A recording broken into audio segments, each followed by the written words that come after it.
नमस्कार मित्रों, आप देखना शुरू कर चुके हैं न्यूज 2X डिजिटल का यूट्यूब प्लेटफॉर्म। मैं हूं आपका दोस्त और होस्ट सुजीत कुमार। अगर आपको यह कंटेंट पसंद आ जाए तो कृपया इसे लाइक, शेयर और चैनल को सब्सक्राइब करना ना भूलें। साहिबगंज जिले के नगर भवन में पुलिस पब्लिक समन्वय स्थापना के लिए और जन शिकायत समाधान हेतु आज पुलिस महानिरीक्षक साहिबगंज पहुंचे, जिसकी अगुवाई पुलिस अधीक्षक साहिबगंज अमित कुमार सिंह ने की। विभिन्न थाना अंतर्गत चल रहे मामलों के त्वरित समाधान के लिए समय समय पर झारखंड पुलिस ऐसे कैंप का आयोजन कर जनता के बीच पहुंचकर अपराध एवं विभिन्न मामलों की उचित जांच कर लोगों की समस्याओं से निजात दिलाने का काम करने का प्रयास करती है। वहीं मौके पर सैकड़ों लोगों ने अपनी शिकायतें को लेकर आवेदन समर्पित किया, जिसमें प्रसिद्ध पर्यावरणविद अरशद नसर और कई अन्य लोग शामिल रहे। आइए देखते हैं यह रिपोर्ट।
कि जिनकी भी समस्याएं हुए हैं उनके समक्ष अपनी समस्याओं को, अपनी शिकायत को रखें।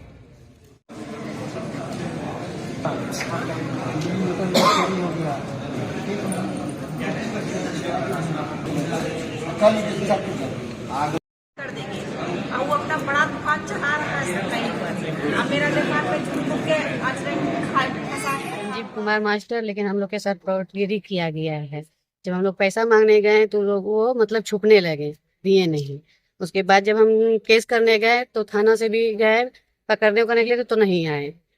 भी कुछ नहीं बता सकते। ये कब से मामला? 2022। ये कहाँ के रहने वाले हैं संजीव जी? कमल टोला के। क्या चीज के नाम पर पैसा दिए थे? रसोईया के बहाली में करा देंगे, पैसा दे दिया, सर्टिफिकेट भी लिया। कितना राशि लिया गया है? थोड़ा थोड़ा करके पैसा दिए हैं। कितना? कभी 40, कभी 30, कभी 50 ऐसे करके दिए हैं। रसोईया की बहाली कहाँ करा देंगे? ये नहीं बताए थे। रायबन्ना स्कूल में बोले कि करा देंगे। टोटल 5 लाख लिया आपसे? टोटल 5 लाख रुपया लिए हैं। एक जब बार लोग मांगने गए तो वो मतलब स्कूल में छुपने लगे, गाली गलम करने लगे। जब पैसा मांगने गए, जब एक बार पकड़ा भी गए तो मैं हमको कॉकरोच मारने वाला दवाई मुंह पे छीट दिए थे। प्रशासन ने क्या आश्वासन दिया? प्रशासन बोले कि अभी हमको पकड़ने के लिए मतलब कार्रवाई करेंगे, लेकिन अभी रुकिए। 2 महीना से दौड़ रहे हैं हम लोग थाना। 2 महीने से। चल बताइए क्या मामला है? संजीव कुमार शिक्षक है जो रायबन्ना स्कूल में प्रभारी के रूप में है। वो मेरी पत्नी से, प्रीति कुमारी से धीरे धीरे करके 5 लाख रुपया वो ले लिए करीब 2 साल पहले, और वो फिर रसोईया के नाम पर लिया गया पैसा। जब वो पैसा नहीं देने लगा तो हम लोग फिर उनसे बात विचार किए, आपसी बैठक हुई। बैठक में वो एक इकरारनामा बनाए। इकरारनामा पर वो बोले कि 5 लाख रुपया हम 1 लाख का हम चेक दे रहे हैं और धीरे धीरे करके हम अपने मुताबिक वो 4 लाख रुपया देंगे। वो न 1 लाख रुपया का चेक क्लियर हुआ और न धीरे धीरे उनको आज तक पैसा दिए। और ये हम प्रशासन से आग्रह किए, प्रशासन FIR वगैरह किए, 2 महीना हो गया तो आश्वासन मिल रहा है कि अभी हम कार्रवाई करेंगे, यही चल रहा है। यानी आज जो जन समस्या में आए, आज भी आपको केवल आश्वासन मिला? हाँ, आज आश्वासन मिला DSP साहब की तरफ से कि हम उसको जल्द कार्रवाई के रूप में सामाजिक करता हूँ और अवैध खनन, अवैध क्रेशर, वन एवं पर्यावरण को बचाने के लिए और भी जनहित मामला को लेकर माननीय नेशनल ग्रीन ट्राइब्यूनल माननीय झारखंड हाई कोर्ट में जनहित को लेकर याचिका दायर करते रहता हूं, जिससे यहाँ के भ्रष्ट जो माइनिंग अफसर कृष्ण कुमार किस्कू है वो बहुत ही हमारे खिलाफ षड्यंत्र रच रहे हैं और तरह तरह का झूठा केस करने का प्रयास कर रहे हैं और कर भी चुके हैं। 5 माह पूर्व ये मेरे साथ एक झूठा केस कर दिए, जबकि कोई घटना नहीं घटा, मेरे साथ ही घटना घटा।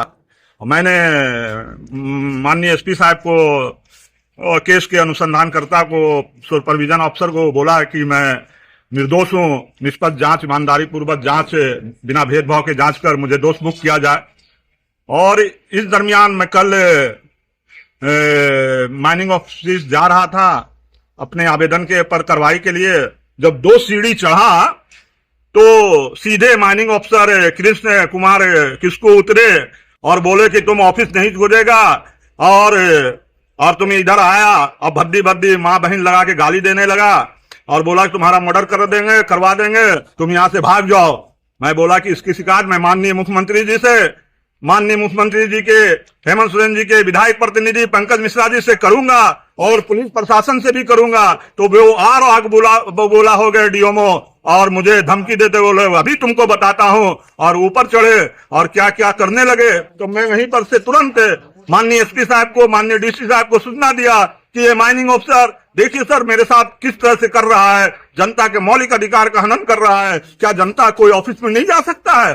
क्योंकि मैं इसके खिलाफ लिखा पढ़ी कि माननीय नेशनल हीयरिंग ट्रिब्यूनल ने इस माइनिंग अफसर के खिलाफ 50,000 का बिलेबल वारंट इशू किया था और 2 लाख का जुर्माना लगाया था। इस पर बहुत ही करप्ट और चरित्रहीन ये माइनिंग अफसर है।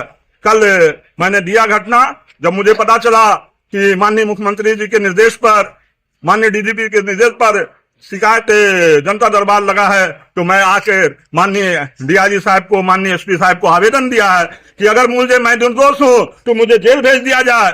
अगर माइनिंग अफसर तो सरकारी पद एक जिम्मेवार पद होता है, जनता के हित के लिए, जनता के काम के लिए आप आए हैं, न कि गुंडागर्दी करने के लिए। ये पूरा गुंडागर्दी कर रहा है, क्योंकि इसके ये पत्थर माफियाओं के साथ मिला हुआ साठगांठ है और ये कभी भी मेरा मर्डर अब करा सकता है, पूरा संभावना है ये मेरा मर्डर करा सकता है। बोलता है कि माननीय मुख्यमंत्री हेमंत सोरेन जी मेरे सौजातीय हैं, मैं सबको मैनेज करके रखा हूं, इसलिए मैं फिर से दोबारा पदस्थापित हुआ हूं। आपको आवेदन दिखाऊंगा कि माइनिंग विभाग का, सरकार का सर्कुलर है कि एक माइनिंग अफसर जब एक जिला में पदस्थापित एक बार हो जाए तो दूसरे बार उसको पदस्थापन नहीं करना है।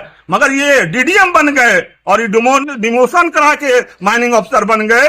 एक 4 दिन भी माइनिंग अफसर नहीं रहा और ये लाखों लाख खर्चा करके ये यहाँ पदस्थापित कर लिया। देखा कि अरशद नसर मेरे काम में रोड़ा अटकाएगा, ये मुझे फिर परेशान करेगा, मेरे खिलाफ लिखा पढ़ी करेगा, तो इन्होंने कल मेरे साथ बोला कि अब तुम्हारा मर्डर तय है, अब तुम न रहोगे बांस, न बजेगा बांसुरी। और मैंने जब बोला कि मैं माननीय मुख्यमंत्री जी हेमंत सोरेन जी से शिकायत करूंगा, माननीय विधायक के पंकज मिश्रा प्रतिनिधि है उनको शिकायत करूंगा, जबकि इन लोगों का आदेश और निर्देश है कि लोग आम जनता के साथ अच्छा व्यवहार करो, उसको सम्मान के साथ कुर्सी पर बैठाओ, उसके दुख तकलीफ को जानो।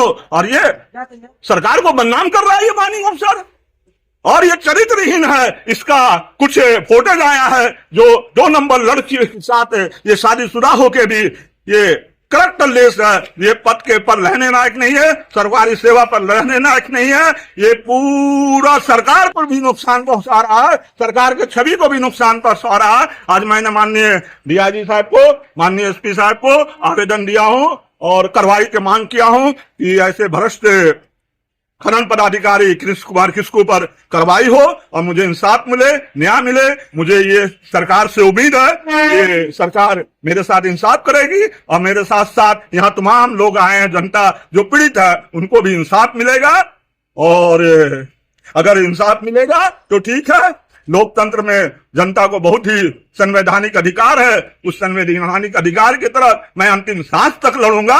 मैं भ्रष्ट ऐसे माइनिंग अफसर से डरने वाला नहीं हूं, इसलिए मेरी संघर्ष जारी रहेगा और इनके खिलाफ कार्रवाई कराकर ही दम लूंगा। माननीय न्यायालय का भी मैं शरण जाऊंगा, लोकतंत्र में सड़क पर भी आंदोलन करूंगा, सोशल मीडिया और प्रिंट मीडिया के पास भी जाऊंगा और मैं घबराने वाला नहीं हूं, क्योंकि मैं कोई ये नहीं हूं, मेरा अधिकार है। मैं जब मेरे साथ घटना घटेगा किसी के पास, तो नेक्सलाइट के दरवाजे पर नहीं जाऊंगा, क्रिमिनल के दरवाजे पर नहीं जाऊंगा। इंसाफ मांगने मेरा पहला जो दायित्व है, पुलिस प्रशासन के पास आऊंगा, पुलिस में जाऊंगा, थाना में जाऊंगा और वहां मेरी सुनवाई होगी। और उम्मीद है कि माननीय डीआईजी साहब ने, माननीय एसपी साहब ने मेरे आवेदन को गंभीरता पूर्वक पढ़ा, समझा, देखा और निर्देश दिया कि इनके आवेदन को ईमानदारी पूर्वक, निष्पक्ष पूर्वक जांच करो और अगर मामला कुछ नहीं है तो उन पर कार्रवाई करने का मुझे पूरा भरोसा दिया और मुझे पूरा उम्मीद है कि मुझे इंसाफ मिलेगा। उसमें अभी तक 61 मामले सामने आए हैं। उसमें अधिकतर पिछले बार जैसे जमीन विवाद का निकला है। पिछले बार जैसे हम लोग जनसमर्थन कार्यक्रम किया था, उस समय हम लोगों को मिला था 341 का शिकायत मिला था। उसमें 173 लैंड रिलेटेड प्रॉब्लम से, जिसको हम लोग कानूनी पदाधिकारी को हम लोग भेज दिए हैं। बाकी जो शिकायत मिले हैं उसमें जिसमें कार्रवाई करना था उसमें हम लोग FIR दर्ज करके अनुसंधान चल रहा है। बाकी जो छोटा मोटा होगा वो सब निपट गया था। आज जो अभी तक जो 61 मामला है उसमें भी हम लोग कंसर्न थाना प्रभारी को आदेश दिए हैं। जो जमीन मामला है उसको भूमि संबंधित पदाधिकारी सीओ से बात करके उसका निपटारा करने के लिए और उन लोग को सहायता करने के लिए हमको निर्देश दिया गया। बाकी जो कुछ मामला में कुछ गिरफ्तारी नहीं मिले हैं, कलेक्टर से पेश किया गया करके जो लोग आगे शिकायत दी गई, कुछ मामला में एसपी से पर्सनली बात की है और उनको बोले अपना जांच करके इसको कार्रवाई करने के लिए दिया गया। ऐसे कार्यक्रम सर लगातार होंगे या लगातार होंगे? आप देखें पिछले बार हुआ था, उसके बाद चुनाव के चलते हम लोग लेकिन ये हर महीना भी चलता रहेगा। तो भी जनता का जो समस्या है हम उसको सुन जल्दी उसको हम लोग निपटारा करेंगे। इसी के साथ आप देख रहे हैं सभी को हम लोग एक्नॉलेजमेंट स्लिप भी दिए जा रहे हैं कि अगर उन लोगों को किसी का शिकायत है बाद में कि मेरा समाधान नहीं हुआ, तो अपना एक्नॉलेजमेंट स्लिप के साथ एसपी साहब के पास पहुंचेगी, उसको तुरंत देख के क्या कार्रवाई है क्या आपने से भी उन लोग पता चल जाएगा। सर जनता की उपस्थिति बहुत कम है। हाँ जी, जनता की उपस्थिति बहुत कम है, समस्या कम है या फिर लोगों को जानकारी नहीं है? नहीं, लोगों का में अच्छा से हम लोगों का प्रचार किया था, लेकिन अभी जाड़े के दिन अभी लोग आ रहे हैं धीरे धीरे। हम लगता है शाम तक की प्रोग्रेस चलता रहेगा। और ये भी मैसेज दिए हैं कि जहाँ जहाँ जो लोग आ रहे हैं कुछ जमीन विवाद है, उसको हम लोग कहते हैं कि भूमि विवाद हम यहाँ सॉर्ट आउट नहीं कर पाएंगे, उनको अनुमोदन पदाधिकारी के पास जाइए, तब ये हम लोग को बताएगी। कुछ लोग वहाँ पे क्या लगता है सर एक दिन के इस कार्यक्रम में समुचित निकलेगा ये कॉन्सिक्वेंस? देखिए, एक दिन जो कार्यक्रम में इतने समाधान होगा ये तो हम नहीं बोल सकते, लेकिन हम लोग का प्रयास ये हो रहा है कि जिसको जो जेन्युइन प्रॉब्लम उसका हम लोग निपटारा करने में अपना सहयोग दें और अपना कर्तव्य भी है जिसका जो प्रॉब्लम है, पुलिस का जो प्रॉब्लम, इसको जल्दी से जल्दी सॉर्ट आउट करना है। इसलिए वरीय पदाधिकारी के रूप में हम लोग आए हुए हैं। तो हम लोगों का संज्ञान में जो होगा हम लोग इसको मॉनिटरिंग भी करते हैं कि ये कितना मामला आया हुआ है, अभी किसमें क्या कार्रवाई, हम लगातार इसका मॉनिटरिंग की जा रही है। जरूर इसमें कुछ समाधान हो रहा है।